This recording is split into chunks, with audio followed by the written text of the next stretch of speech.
in the beginning when there was only silence, a silence so vast it carried the weight of eternity. But from that silence the stars were born, and with them the first stories. Stories of beings who crossed the heavens, stories of teachers, rulers, and gods. And among all these ancient legends, one name echoes louder than all the rest: the Anunnaki, the great ones who descended from the sky. The Sumerians appeared suddenly, 6,500 years ago. No gradual evolution, no long prehistoric build-up. From the very beginning, they mastered writing, astronomy, mathematics, engineering, and agriculture. How does a civilization rise from nothing, already complete? Their own records tell us what we know the gods taught us. In the ruins of ancient Mesopotamia, archaeologists discovered hundreds of clay tablets. Not myths, not poetry, but detailed accounts of events, kings, wars, and visitors. Some of these tablets claim that before humans ruled the earth, the gods walked among us. They taught us how to build, how to write, how to understand the heavens.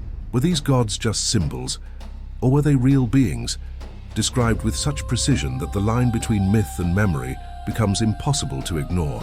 Across the world, civilizations that never met describe the same beings: tall, white or radiant, bearded, wearing strange robes or fish-shaped crowns.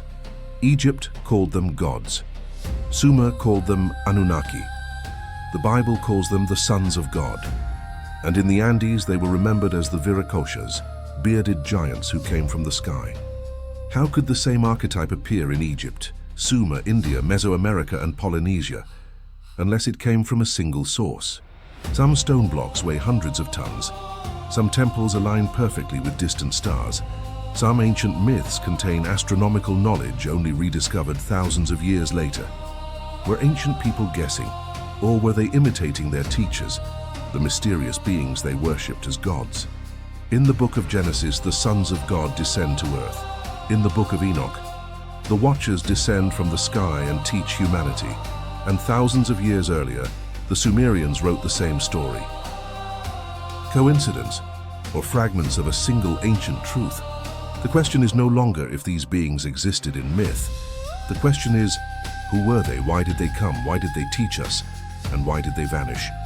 The answers are hidden in the oldest tablets ever discovered, and they reveal a story far more complex, far more powerful than anything we were taught.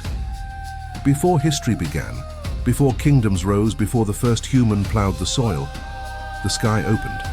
The ancient tablets describe this moment not as myth, but as event. Not poetry, but memory. They say the Anunnaki descended to earth in a distant age the Sumerians called the time before time, a moment when gods and humans were separated not by heaven, but only by knowledge. And according to the tablets, their arrival was not peaceful. Earth in that forgotten era was a place of wild beauty. Volcanoes shaped the land, oceans carved the continents. Early humans wandered in small tribes, fighting to survive hunger, predators, and endless night. To the Anunnaki, Earth was not a paradise. It was a resource. The tablets say they came searching for something precious, something their own world desperately needed: gold, the metal of suns, beat. Not for wealth, not for jewelry, but for survival. The Sumerian texts reveal a startling detail. The Anunnaki were not a single unified group. They were a hierarchy. At the top stood Anu, the king of the heavens. Below him, his sons, Enlil, the lord of command, strict, authoritative, and unforgiving. And Enki, the lord of wisdom, scientist, engineer, and guardian of knowledge.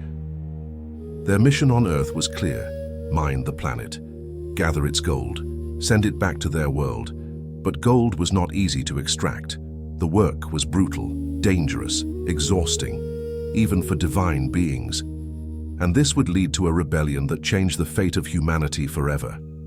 The ancient texts describe a moment of crisis.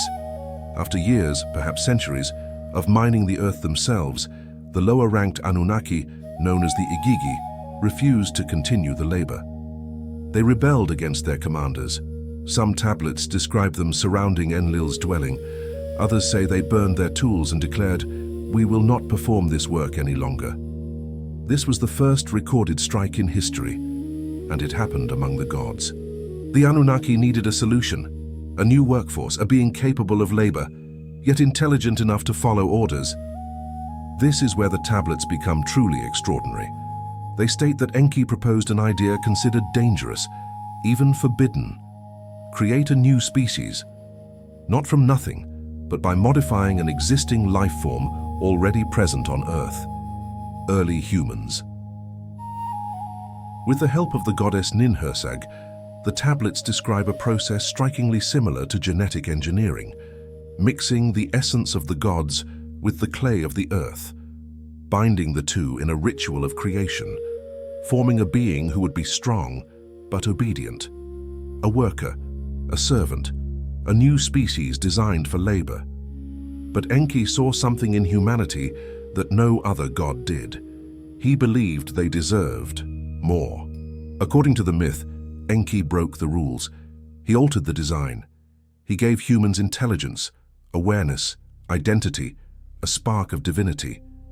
The other gods were furious, especially Enlil, who demanded a species that would obey, not think.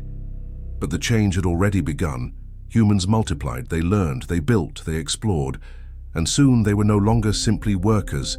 They became a civilization. Once humans rose to prominence, the Anunnaki reshaped the world. They divided regions among themselves. Enlil took the north. Enki took the fertile waters of the south. Inanna, goddess of war and love, carved her own kingdom. Utu, the sun god, watched over law and order. Nanna ruled the cycles of time. The gods became kings. The cities they built became thrones of stone, and humanity served beneath them, not always willingly. The tablets call this era the time when gods lived with men, a golden age for some, a time of fear for others. But rivalry grew among the gods. Envy, pride, war, humanity caught in the middle became their soldiers, their builders, their worshippers. As power shifted from Enki to Enlil and back again, the earth itself trembled. The seeds of catastrophe were planted, and soon a disaster would come that nearly erased all life, a disaster humans would later call the Great Flood.